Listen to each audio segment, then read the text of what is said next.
አይ ሰላማችሁ ይብዛ ውድ የአገሬ ሰዎች። ኢየሱስን አምናችሁ አምልጡ የምንላችሁ ዛሬ በፍቅር ነው። እኛ ከተነጠቅን በኋላ የሚመጣው አውሬ እናንተን በግድ ነው ወይ ከዛ ወይ ከኔ ብሎ የሚጠይቃችሁ የቱ።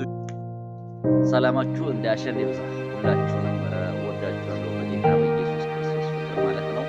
ዛሬ በየአገሩ በየቋንቋው ጴንጤ ተው ኢየሱስን አምነህ አምልጥ ከዘላለም ጥፋት አምልጥ ብሎ ሲለምንህ የምታየው ይህ ሁሉ ህዝብ አንድ ቀን በአንድ ቅጽበት ሁሉም አንተንም እችንም ዓለም ትቶ ይነጠቃል።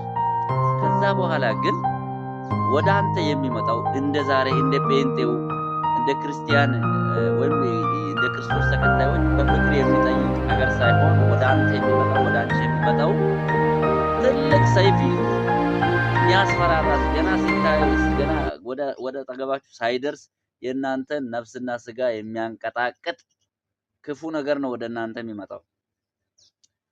ወይ ኢየሱስን ወይ ኢየሱስን አምነህ አሁኑኑ መሰየፍ ነው፣ በዚህ ሰይፍ አንገትህን መሰዋት ነው። ወይም ደግሞ እኔን አምነህ ምልክቱን ተቀብለህ የኔ ተከታይ ወይም የኔ አባል መሆን። ከሁለቱ አንዱ የቱ ይሻልሃል ብሎ ነው የሚጠይቅህ። ይሄ መጽሐፍ ቅዱሳዊ ሐሳብም ነው። ይሄ እኔ የሚጨምረው ነገር አይደለም። ስለዚህ እንደዛ አይነት መዓቱ ከመምጣቱ በፊት ከኛ ጋር አብሮ ለመነጠቅ ያንን መከራ፣ ያንን ስቃይ፣ ያንን መራራ ካለማየት ማለትም ከማየት ለማምለጥ ዛሬ ያለህን እድል ተጠቀም። ቀን ያለህ ዛሬውን ነው። ጊዜ ያለህ ዛሬው ነው። ስለዚህ የነገውን ምንም አታውቅም። እኔም ከዚህ ቪዲዮ በኋላ እንደምንነጠቅ አላውቅም። ምንም የሚያውቀው ታምር የለም። ስለዚህ አሁንም እያልኩ ያለሁት እችን ቪዲዮ ልክ እንደሰማችሁት ወደ ኢየሱስ ተመለሱ። ኢየሱስን እንደ ግል አዳኛችሁ አድርጋችሁ የህይወታችሁ ጌታ አድርጋችሁ ተቀበሉ። ኢየሱስ ህይወት ነው። ኢየሱስ የዘላለም ህይወት ነው። ኢየሱስ ከአብ ጋር የመኖሪያ ዋነኛው ምክንያት ነው። ያለ ኢየሱስ ምንም ነገር ልናደርግ አንችልም። በኢየሱስ በኩል ነው ከአብ ጋር የምንታረቀው፣ ከአብ ጋር መኖር የምንችለው። የምንወደውን የዘላለምን ህይወት መውረስ የምንችለው ህይወት የሆነው ኢየሱስን ስንቀበል ነው።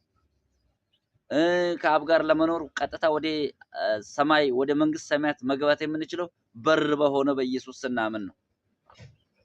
ደህንነታችንን እርግጠኞች መሆን የምንችለው እውነት የሆነውን ኢየሱስን ስንቀበል ብቻ ነው። ኢየሱስ እውነት ነው። ኢየሱስ ህይወት ነው። ኢየሱስ መንገድ ነው እና ስለዚህ ከዚህ ውጪ የሆነ ነገር ሁሉ ምናልባት ነገ ላይ ተከትሎ ይዞላችሁ የሚመጣው መዘዝ ከፍተኛ ነው። ከአቅማችሁና ከኃይላችሁ፣ ከብርታታችሁ፣ ከእውቀታችሁ፣ ከጥበባችሁ፣ ከዘዴያችሁ ሁሉ